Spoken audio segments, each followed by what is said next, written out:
أعوذ بالله السميع العليم من الشيطان الرجيم بسم الله الرحمن الرحيم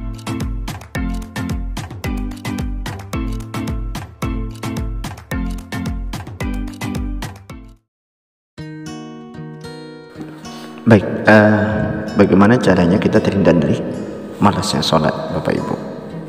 Oke, baik. Allah Subhanahu Wa Taala menciptakan manusia untuk taat dan beribadah kepadanya, Bapak Ibu. Bahkan jin pun diciptakan juga untuk taat kepada Allah. Allah Subhanahu Wa Taala berfirman dalam surat Az-Zariyat ayat ke-56, dan aku tidak menciptakan jin dan manusia, Bapak Ibu, melainkan supaya mereka mengabdi kepadaku, kata Allah Subhanahu Wa Taala. Tetapi sebagai manusia sepertinya selalu saja untuk malas melakukan sesuatu, Bapak Ibu, termasuk menjalankan ibadah sholat. Kenapa? Penyakit malas yang sangat merugikan ini tentu harus dibuang jauh-jauhnya, Bapak Ibu. Ya. Bagaimana caranya, Bu, ya, untuk bisa supaya kita ini semangat dan tidak lalai dalam sholat dan penuh dengan motivasi yang besar. Baik, Bapak Ibu harus tahu cara menghilangkan rasa malas ini.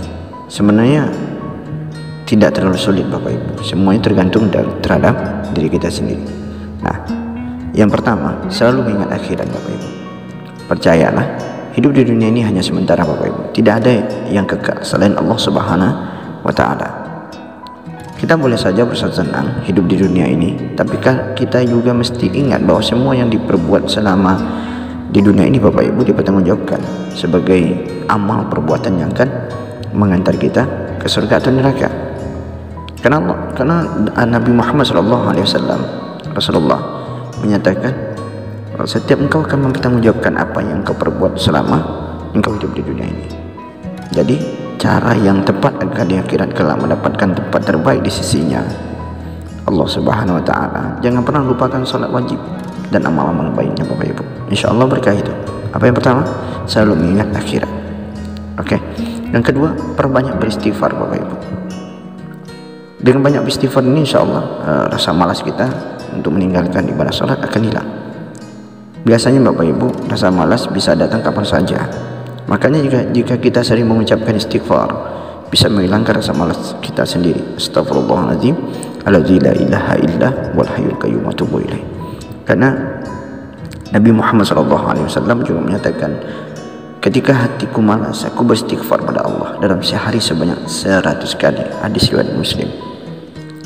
100 kali dalam sehari. Kenapa kita harus beristighfar? Karena kita melakukan sebanyak mungkin kesalahan. Ada salah mata, ada salah telinga, hati, pikiran, tangan, dan jantung, dan seluruhnya.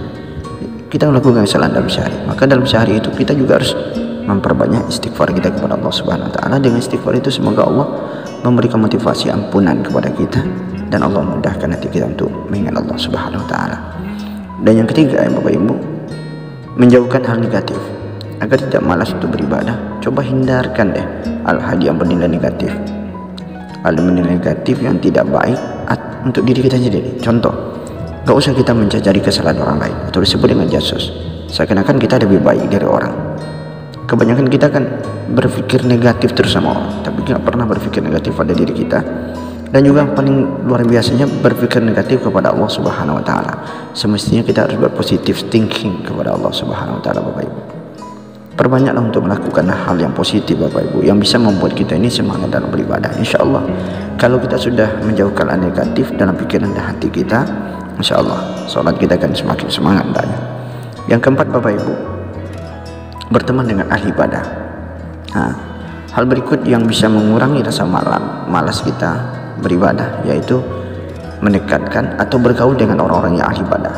Seperti para petua-petua atau pepatah mengatakan, kalau kita berteman dengan tukang minyak wangi, maka kita akan mendapatkan wanginya. Kalau kita berteman dengan tukang gunjing, kita terbawa gunjing.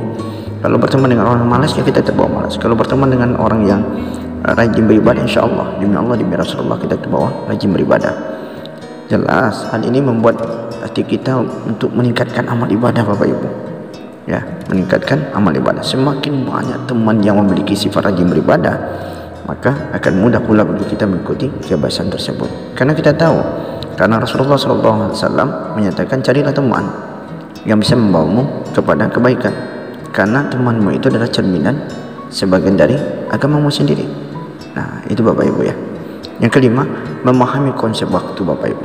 Kenapa sih kita tidak boleh menunda-nunda ibadah, apalagi karena malas Bapak Ibu? Karena tidak ada yang bisa menjamin hal paling misteri di muka bumi ini, yaitu waktu Bapak Ibu. Karena Allah sendiri menyatakan, wal asri innal insana lafi khusri lalladzina amanu wa amilus solihati wa tawassaw bil haqqi wa tawassaw bis sabri. Demi masa Allah saja menggunakan kalimat sumpah dengan masa, yang sampai kita menjadi orang yang merugi, ya Bapak Ibu ya. Nah, hadis Rasulullah SAW juga mengatakan dalam kitab Sahih Bukhari dan Muslim juga mengatakan, jika kamu berada di sore hari, jangan tunggu pagi hari. Jika kamu berada di pagi hari, jangan tunggu sore hari.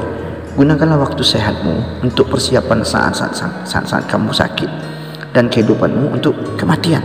Makanya kita perlu memahami konsep waktu dengan baik Bapak Ibu.